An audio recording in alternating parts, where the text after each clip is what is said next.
Worldwide News Service, Truth in Broadcasting, your source for unbiased media.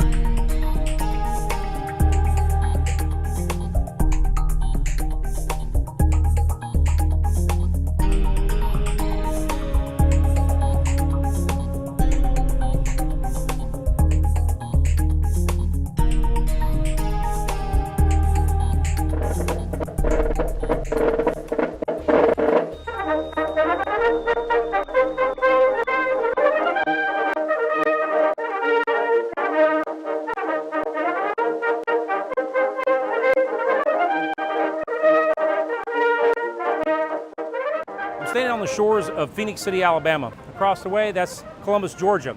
Now, if you were in the Confederacy, more than likely your uniform would have come from one of those two mills right there. Those are the Eagle Phoenix City mills, which have been turned into luxury apartments, but at the time, prior to them being burnt, they were the Eagle mills. And northeast by about 1,000 yards, there was a machine shop, not really a machine shop, but it was an ironworks metal shop. There were the people who came from Prussia here.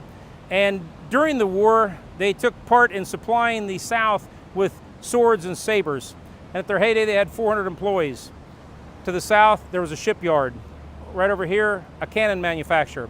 Columbus City was the second largest supplier of goods to the Confederacy during the Civil War, only behind Richmond, Virginia, and not that far behind.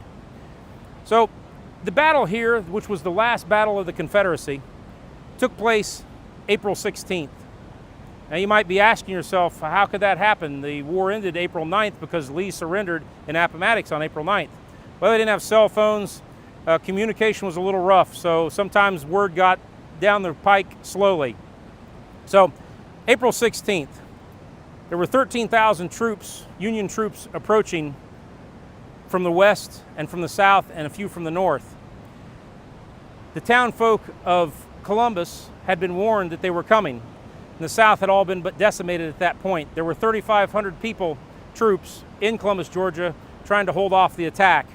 Mostly older men and children, because the younger men had gone off to fight in different areas. So they knew they were going for one hell of a battle. The two bridges that go into Columbus, Georgia, the South Bridge and the North Bridge, they'd both soaked with turpentine, and they'd wrapped with on the base the cotton that they put around it in turpentine. For if they couldn't hold them off, they would burn the bridges and make it very difficult to get across this river, which at that time was much deeper because this is dammed up to the north of me. So that worked on the South Bridge, drove the Union troops back. They went to the North Bridge. Now this battle started around 7 p.m., so by the time they got to the North Bridge, it's dark. So they started to advance across the North Bridge. The Confederacy fought back. They were both shooting their own troops. The South, having limited supplies and limited men, they backed up, they retreated. The North made it a major advancement across the bridge. Subsequently, the fall of Columbus. On April 17th, they torched the city. The mills, the original mills are gone, those have been replaced. And that was the end of the war, basically. Now, backing up, the title's about an embassy in Liverpool. Many people, even people who study history didn't know that the South had an embassy in Liverpool.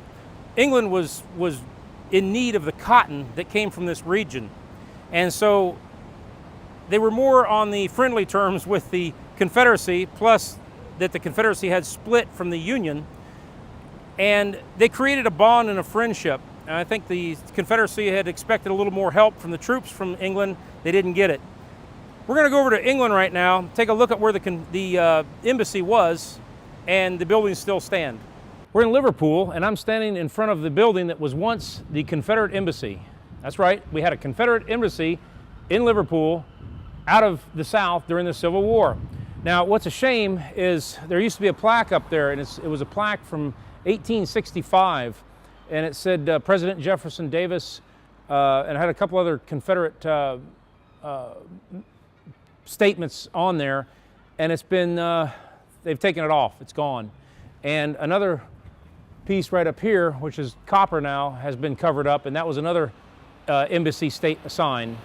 So I guess it's just kind of like erasing away history, but it was here. And right next door, this building right down here, this is where the USS Alabama was designed. And if you go right around the corner, that is where the Titanic was designed. So that building is now up for sale. I guess it doesn't have a really good track record for a building. But anyway, this one here says Alabama House, 6 Rumford Place. So the USS Alabama was designed here and built in the shipyards across the way.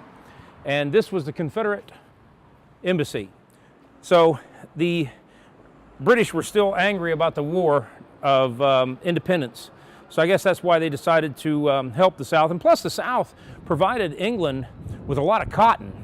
And you know, we all know that if you research history, the real reason that the Civil War started was the overtaxation of cotton. And they overtaxed cotton from the South so that they could build their industrial empire in the North. And well, that's what kicked it off. We're back on the shores of Phoenix City, Alabama. And Phoenix City has its own rich history. In the 1950s, that shoreline right there was loaded with casinos, houses of prostitution. The mob was infiltrated here heavily, and a famous general lined a tank up over there and threatened to decimate the city.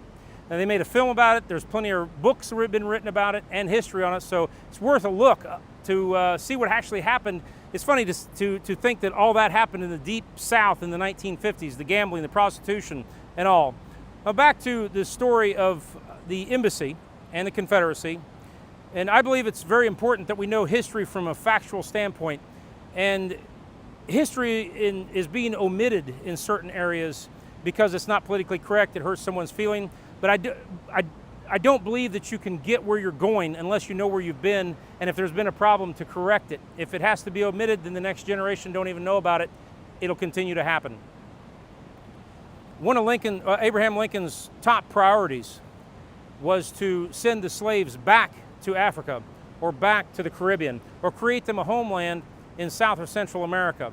And he believed that no man should be, or woman, should be enslaved.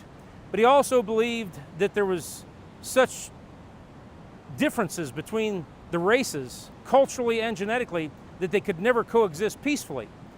And subsequently, he was shot 6 days after the war. And once again, this war took place April 16th. The 17th was the burning of the city, and that was the end. And that's the real story. I'm Jerry Dalton, Worldwide News Service.